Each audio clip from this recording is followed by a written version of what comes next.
انهم يبادرون بالزواج بدري، لان الزواج هذا يونسه وتدخل حياه جديده.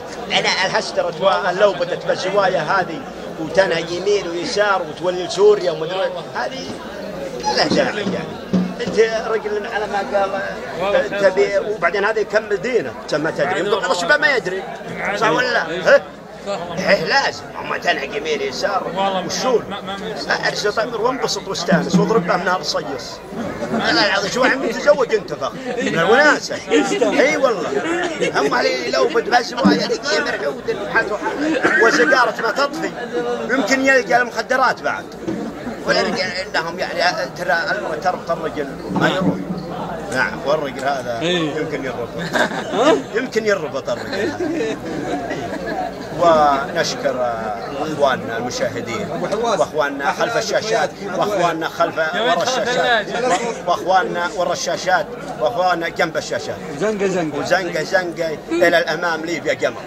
السلام عليكم ورحمه الله وبركاته. طيب اجمل مواقف مع ظويهر ايام ما كنت تعزف؟ والله اجمل مواقف مع الاخ ظويهر العزيز الكريم.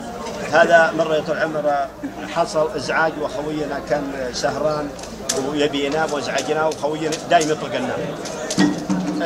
وكاد ازعجناه طول عمره. الرجال طلع علينا احنا نضحك معه مسدس احنا نهرب.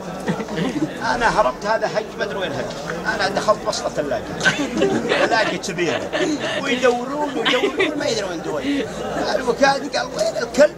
وين الكلب هذا هو اللي سبب لهم ازعاج. طلعوه يبي يرمينا صدق. الوكاد فتح والثلاجه انا بسطه.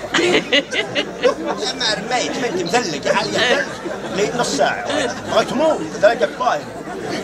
الوكاد ويلا يعملون الثلج يموعون رشوه يفكها من الرمي ولا بغى يذبح. هذه مواقف صراحه.